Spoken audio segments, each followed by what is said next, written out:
Cinema. Cinema is a language. It can say things, big abstract things, and I love that about it. I'm not always good with words. Some people are poets and have a beautiful way of saying things with words, but cinema is its own language. And with it, you can say so many things because you've got time and sequences, you've got dialogue, you've got music, you've got sound effects. You have so many tools. And so you can express a feeling and a thought that can't be conveyed any other way. It's a magical medium. For me, it's so beautiful to think about these pictures and sounds flowing together in time and in sequence, making something that can be done only through cinema. It's not just words or music, it's a whole range of elements coming together and making something that didn't exist before. It's telling stories. It's devising a world, an experience that people cannot have unless they see that film. When I catch an idea for a film, I fall in love with the way cinema can express it. I like a story that holds abstractions, and that's what cinema can do.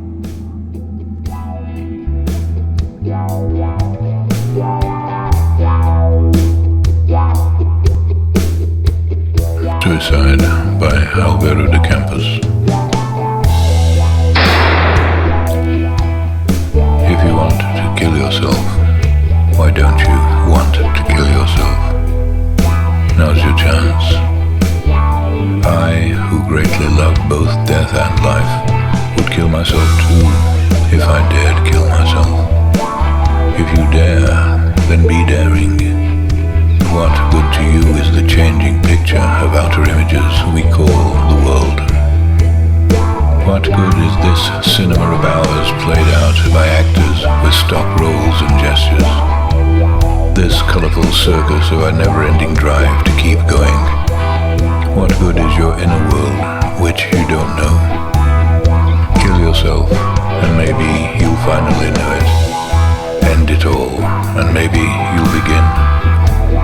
If you're weary of existing, at least be noble in your weariness. And don't, like me, sing of life because you're drunk. Don't, like me, salute death through literature. You're needed.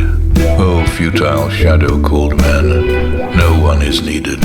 You're not needed by anyone. Without you, everything will keep going. Without you. Perhaps it's worse for others that you live than if you kill yourself. Perhaps your presence is more burdensome than your absence. Other people's grief, you're worried about them crying over you.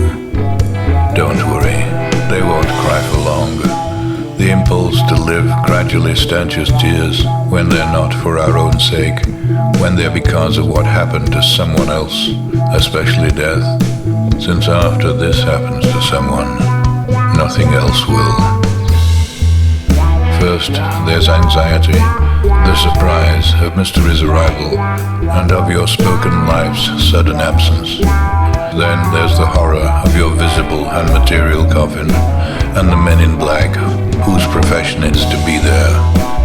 Then the attending family, heartbroken and telling jokes, mourning between the latest news from the evening papers, mingling grief over your death with the latest crime, and you merely the incidental cause of that lamentation. You who will be truly dead, much deader than you imagine, much deader down here than you imagine, even if in the beyond you may be much more alive.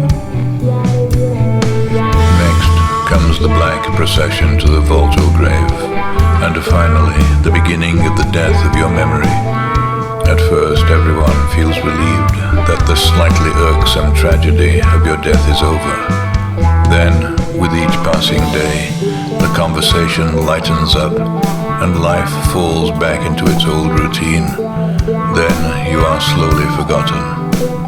You're remembered only twice a year, on your birthday and your death day. That's it. That's all. That's absolutely all. 2 times a year, they think about you. 2 times a year, those who loved you heave a sigh, and they may sigh on the rare occasions that someone mentions your name. look at yourself in the face and honestly face what we are. If you want to kill yourself, then kill yourself. Forget your moral scruples or intellectual fears. What scruples or fears influence the workings of life? What chemical scruples rule the driving impulse of sap, the blood's circulation and love? What memory of others exists in the joyous rhythm of life? Ah, vanity of flesh and blood called man. Can't you see that you're utterly unimportant? You're important to yourself because you're what you feel. You're everything to yourself because for you, you're the universe, the real universe, and other people being mere satellites of your objective subjectivity. You matter to yourself because you're all that matters to you. And if this is true for you, O myth, then won't it be true for others? Do you, like Hamlet, dread the unknown? But what is known? What do you really know? Such that you can call anything unknown. Do you, like Falstaff, love life with all its fat? If you love it so materially, then love it even more materially by becoming a bodily part of the earth and of things.